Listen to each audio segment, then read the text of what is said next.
आज हम chapter 15 biodiversity and conservation start करेंगे। तो इसमें हम देखेंगे कि पहली बात तो ये कि बायोडाइवर्सिटी कहते किसको हैं और इसको हम कैसे प्रोटेक्ट कर सकते हैं। तो अगर किसी दूसरे प्लेनेट से कोई भी एलियन अर्थ पर आए तो उसको सबसे ज़्यादा अमेजिंग चीज़ क्या लगेगी, वो यहाँ की बायोडाइवर्सिटी है।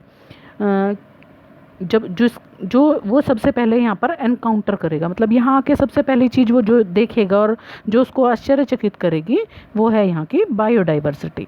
यहाँ तक कि जो ह्यूमन बीइंग्स हैं वो इस प्लैनेट अर्थ पर अपने साथ साथ जिन चीज़ों के साथ शेयर करते हैं, जिन और लिविंग ऑर्गेनिज्म के साथ शेयर करते हैं, तो उनकी वैरायटी उनको भी आश्चर्यचकित करती है।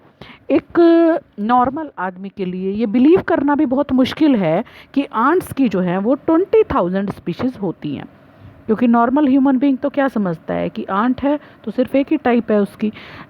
और जो बीटल्स हैं उसकी 3 लाख स्पीशीज़ हैं और फिशेस की 28,000 स्पीशीज़ होती हैं और ऑर्चिड्स की लगभग 20,000 स्पीशीज़ होती हैं। तो इकोलॉजिस्ट और इवोल्यूशनरी बायोलॉजिस्ट जो हैं वो ये चीज़ समझने की कोशिश कर रहे हैं कि भाई इस बायोडाइवर्सिटी की क्या इम्पोर्टेंस है।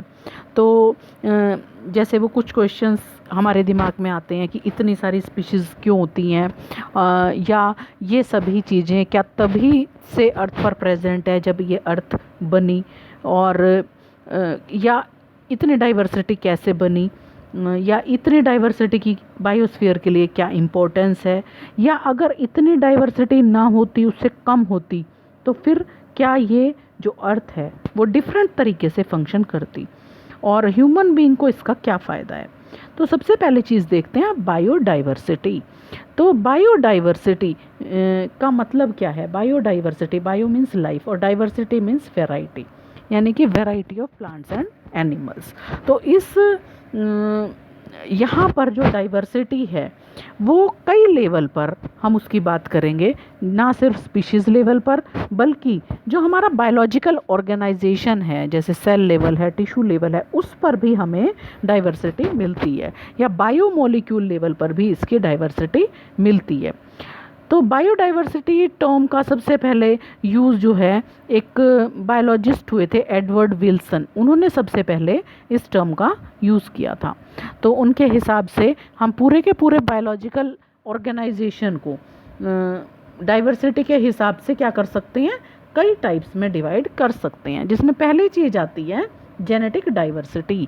अब जेनेटिक डाइवर्सिटी का मतलब क्या है, जीन्स में भी वेरिएशंस हो सकती हैं। तो एक सिंगल स्पीशीज़ वो क्या कर सकती है, जेनेटिक लेवल पर डाइवर्सिटी शो कर सकती है अलग अलग डिस्ट्रीब्यूशनल रेंज के हिसाब से। जैसे हम इसमें एग्जांपल लेंगे, एक मेडिसिनल प्लांट है रोवोल्फिया वोमिटोरिया, तो ये हिमालयन रीजन में उगता है ये प्लांट। तो अगर हम देखें तो इस प्लांट के अंदर एक केमिकल पाया जाता है रेजरपाइन, तो उस रेजरपाइन की कंसंट्रेशन जो है वो अलग अलग होती है।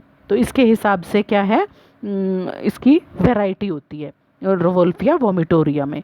इसी तरीके से इंडिया में 50,000 से भी ज़्यादा राइस की वैरायटीज़ हैं और 1,000 से भी ज़्यादा मैंगो की वैरायटी हैं। तो ये सभी किसके एग्जाम्पल में आते हैं, जेनेटिक डाइवर्सिटी के एग्जाम्पल में आते हैं। अब नेक्स्ट आता है स्पीशीज़ डाइवर्सिटी।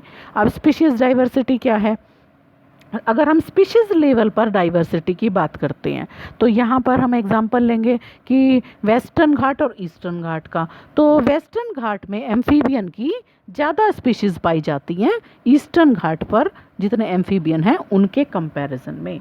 और थर्ड आती है इकोलॉजिकल डाइवर्सिटी। तो इकोलॉजिकल डाइवर्सिटी क्या है, इकोलॉजी यानी कि इंडिया को अगर हम किसके हिसाब से, जोग्राफिकल बेस के हिसाब से उसको डिस्ट्रीब्यूट करें तो उसको हम कई बायोम में बांट सकते हैं, जो कि हमने 13 चैप्टर में अभी पढ़ा था।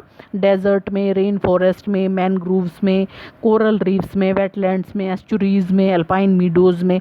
तो इससे क्या है कि यहाँ पर क्या है, एरिया के हिसाब से जिस तरह का वहाँ पर पानी की अवेलेबिलिटी है या टेम्परेचर की वेरिएशन है, उसके हिसाब से हम क्या कर सकते हैं, इकोलॉजिकल डाइवर्सिटी के अंदर इसको मान सकते हैं।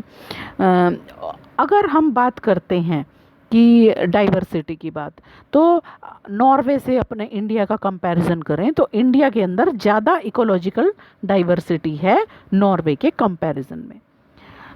अब बात करते हैं इवोल्यूशन की। तो इवोल्यूशन को होने में मिलियंस ऑफ ईयर्स लगते हैं, धीरे धीरे करके चेंजेस आते चले जाते हैं और ये डाइवर्सिटी एकोमोलेट होती चली जाती है। तो इसको बनने में तो लगते हैं मिलियंस ऑफ ईयर्स, लेकिन अगर जिस रेट पर इसका लॉस हो रहा है तो लगभग 2 सेंचुरीज़ में, मतलब लगभग 200 सालों में हम अपनी क्या कर देंगे, सारी की सारी जो बायोलॉजिकल वेल्थ है उसको खो देंगे अगर इसी रेट पर लॉस चलता रहा तो बायोडाइवर्सिटी और उसका कंजर्वेशन आज की डेट में बहुत इम्पोर्टेंट जो है फील्ड हैं, या क्या है, कंसर्न की बात है, जिससे कि पूरी वर्ल्ड में, चाहे इंडिया की बात करें या वर्ल्ड की बात करें, तो सभी लोग इसको रियलाइज़ करने लगे हैं कि बायोडाइवर्सिटी की इम्पोर्टेंस बहुत ज़्यादा है और इसको मेंटेन रखना बहुत ज़रूरी है। अगर हम अपनी प्लेनेट अर्थ को की वेल बीइंग चाहते हैं, उसकी भलाई चाहते हैं और अपना सर्वाइवल उस अर्थ पर चाहते हैं, तो हमें अपनी बायोडाइवर्सिटी को क्या करना होगा, कंजर्व करना होगा। तो आज के टॉपिक में हम इतना ही पढ़ेंगे।